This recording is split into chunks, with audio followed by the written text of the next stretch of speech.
Hello student आजिर এই ভিডিওটোত আমি class 3 Assam জাতীয় বিদ্যালয়ৰ পঞ্চতত্ব সাধুৰ গল্প 4 ৰোজা হওয়া শিয়াল এই চেপ্টাৰটোৰ প্ৰশ্নৰ উত্তৰ লৈ আহিছো। এই গল্পটো যিমানখিনি প্ৰশ্নৰ উত্তৰ আছে গোটেইখিনি প্ৰশ্নৰ উত্তৰ আজি আমি এই ভিডিওটোত আলোচনা কৰিম। তোমালোকে লগত বহি লবা আৰু তোমালোকে এই প্ৰশ্নবোৰ লিখি লবা। তেনেহলে আজিৰ ভিডিওটো আমি স্টাৰ্ট কৰিছো। চেপ্টাৰটোৰ নাম হল ৰোজা হওয়া শিয়াল গল্প 4। তোমালোকে প্ৰথমতে এই গল্পটো পঢ়িবা। তোমালোকক অনুশীলনীত 1 নম্বৰ প্ৰশ্নবোৰ দিয়া আছে একটিকৈ বাক্যত উত্তৰ লিখা। ক নম্বৰটো দিয়া আছে শিয়ালটোৰ নাম কি আছিল। খ নম্বৰটো দিয়া আছে শিয়ালটোৱে আহাৰ বিচাৰি কলৈ গৈছিল।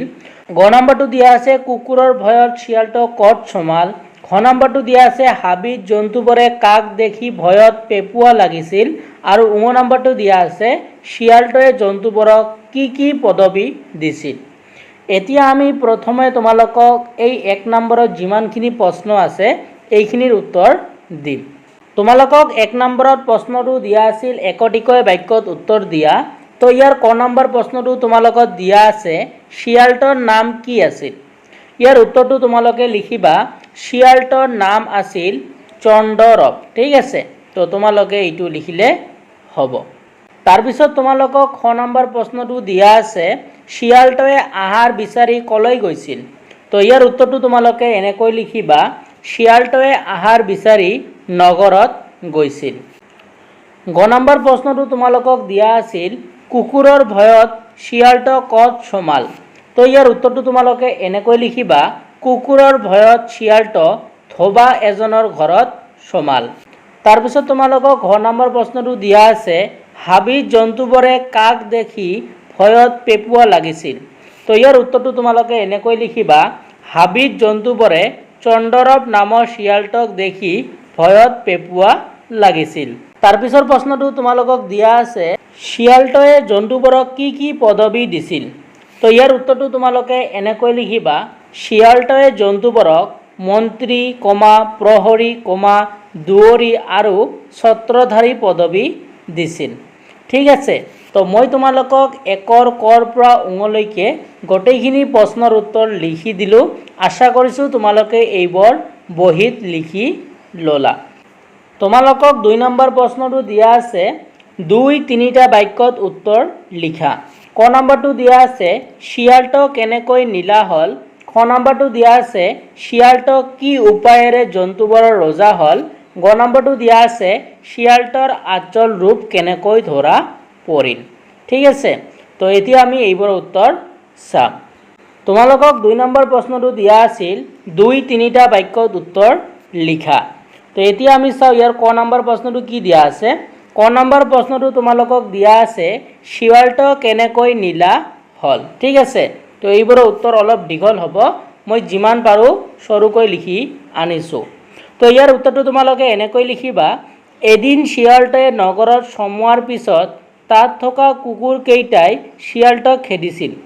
কুকুৰকেইটাৰ পৰা হাত সাৰিবলৈ শিয়ালটোৱে ধোবা এজনৰ ঘৰত সোমাইছিল আৰু ধোবাৰ ঘৰৰ বাৰান্দাত মিহলি কৰি থোৱা নীলৰ পাত্ৰত পৰি গৈছিল। এনেদৰে শিয়ালটো নীলা হৈছিল। তোমালোকে ইয়াৰ পৰা এইখিনি পৰ্যন্ত লিখি দিবা, তোমালোকে ফুল নম্বৰ পাবা। তো তোমালোকে ভিডিওটো পজ কৰি এই উত্তৰটো লিখি ল'বা। এতিয়া তাৰপিছত খ নম্বৰ যিটো প্ৰশ্ন আছে এইটো চাওঁ। খ নম্বৰ প্ৰশ্নটো দিয়া আছে শিয়ালটোৱে কি উপায়েৰে জন্তুবোৰৰ ৰজা হ'ল। ইয়াৰ উত্তৰটো তোমালোকে এনেদৰে লিখিবা যে শিয়ালটোক দেখি হাবিত থকা আন জন্তুবোৰে বৰ ভয় কৰিছিল। শিয়ালটোৱে সেই কথা জানি জন্তুবোৰক কৈছিল তোমালোকে ভয় নকৰিবা। দেৱৰাজ ইন্দ্ৰই মোক তোমালোকৰ ৰজা পাতিছে আৰু মোৰ আশ্ৰয়ত তোমালোকৰ একো ভয় নাই। এনেদৰে শিয়ালটো জন্তুবোৰৰ ৰজা হৈছিল। ঠিক আছে, তো তোমালোকৰ এইখিনি উত্তৰ লিখিলে হ'ব। তোমালোকে ভিডিওটো পজ কৰি লিখি ল'বা। আশা কৰিছোঁ তোমালোকে লিখি ল'লা। এতিয়া গ নম্বৰ যিটো প্ৰশ্ন আছে এইটো আমি চাওঁ। তোমালোকক গ নম্বৰ প্ৰশ্নটো দিয়া আছে শিয়ালটোৰ আচল ৰূপ কেনেকৈ ধৰা পৰিল। তো ইয়াৰ উত্তৰটো তোমালোকে এনেকৈ লিখিবা এবাৰ চন্দ্ৰৰৱৰ ৰাজসভাত শিয়ালবোৰে গান গাবলৈ আহিছিল। বহুদিনৰ মূৰত আপোনজনৰ মাত শুনি চন্দ্ৰৰূপে আপোন পাহৰা হৈ সিহঁতৰ লগত হোৱা হোৱাকৈ চিঞৰিবলৈ ধৰিল। এনেদৰে শিয়ালটোৰ আচল ৰূপ ধৰা পৰিল। ঠিক আছে, তো তোমালোকে ইয়াৰ পৰা এইখিনিলৈকে লিখি দিবা। তো আশা কৰিছোঁ তোমালোকে এই তিনিটা প্ৰশ্নৰ উত্তৰ লিখি ল'লা আৰু মই যিমান পাৰোঁ সৰুকৈ লিখি আনিবলৈ চেষ্টা কৰিছোঁ। এতিয়া আমি নেক্সট যিবোৰ প্ৰশ্ন আছে এইবোৰ চাওঁ। মই তোমালোকক 2ৰ 3টা প্ৰশ্নৰ উত্তৰে লিখি দিলোঁ। আশা কৰিছোঁ লিখি ল'লা। এতিয়া তোমালোকক 3 নম্বৰ কি প্ৰশ্ন দিয়া আছে চোৱা। 3 নম্বৰটো দিয়া আছে কোনে কৈছিল কাক কৈছিল। ক নম্বৰটো দিয়া আছে হেৰা পশুগণ তোমালোকে ভয় নকৰিবা। খ নম্বৰটো দিয়া আছে মহাৰাজ আমি কি কৰিব লাগে আদেশ কৰক। তো এই কথাবোৰ কোনে কৈছিল কাক কৈছিল এইটো আমাক লিখিব কৈছে। এতিয়া আমি এইবোৰৰ উত্তৰ চাম। তো 3 নম্বৰত তোমালোকক এইটো প্ৰশ্ন দিয়া আছিল কোনে কৈছিল কাক কৈছিল। ইয়াৰ ক নম্বৰটো দিয়া আছিল হেৰা পণ্ডগণ তোমালোকে ভয় নকৰিবা। তো ইয়াৰ উত্তৰটো তোমালোকে এনেকৈ লিখিবা যে উক্ত কথাষাৰ চন্দ্ৰৰৱ নামৰ শিয়ালটোৱে আন জন্তুবোৰক কৈছিল। তো ইয়াৰ উত্তৰ তোমালোকে এইখিনি লিখিলে হ'ব। তাৰপিছত তোমালোকক খ নম্বৰ প্ৰশ্নটো দিয়া আছিল মহাৰাজ আমি কি কৰিব লাগে আদেশ কৰক। তো এই কথাটো কোনে কাক কৈছিল। তো ইয়াৰ উত্তৰটো তোমালোকে এনেকৈ লিখিবা উক্ত কথাষাৰ হাবিত থকা জন্তুবোৰে চন্দ্ৰৰৱ নামৰ শিয়ালটোক কৈছিল। তো তোমালোকে এইটো উত্তৰ লিখি ল'বা। তো মই তোমালোকক 3 নম্বৰৰ প্ৰশ্নবোৰ লিখি দিলোঁ। আশা কৰিছোঁ তোমালোকে লিখি ল'লা। মই তোমালোকক 3 নম্বৰ প্ৰশ্নটোৰ উত্তৰ লিখি দিলোঁ। তাৰপিছত 4 নম্বৰ প্ৰশ্নটো দিয়া আছে সাধুটোৰ নিজৰ ভাষাৰে কোৱা। ঠিক আছে, তো এইটো তোমালোকৰ পৰীক্ষাৰ বাবে ইম্পৰ্টেণ্ট নহয় বা তোমালোকে এইটো ঘৰতে নিজে লিখিব পাৰা। তো আশা কৰিছোঁ তোমালোকে আজিৰ ভিডিঅ'টো ভাল পালা। আজিৰ ভিডিঅ'ত 1ৰ যিমানখিনি প্ৰশ্ন আছে, 2ৰ যিমানখিনি প্ৰশ্ন আছে, 3ৰ যিমানখিনি প্ৰশ্ন আছে গোটেইখিনি প্ৰশ্নৰ উত্তৰ মই তোমালোকক লিখি দিলোঁ। আশা কৰিছোঁ তোমালোকে এইবোৰ লিখি ল'লা আৰু তোমালোকে এইবোৰ ভালকৈ পঢ়িবা।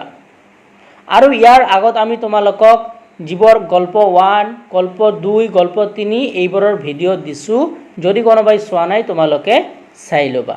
যদি চেনেলটোত প্ৰথমবাৰৰ বাবে নতুন হোৱা চেনেলটো ছাবস্ক্ৰাইব কৰি ৰাখিবা। নতুন এটা ভিডিঅ'ৰ লগত তোমালোকৰ লগত পুনৰ দেখা দেখি হ'ম। ভিডিঅ'টো চোৱাৰ কাৰণে তোমালোকক ধন্যবাদ জনাইছোঁ।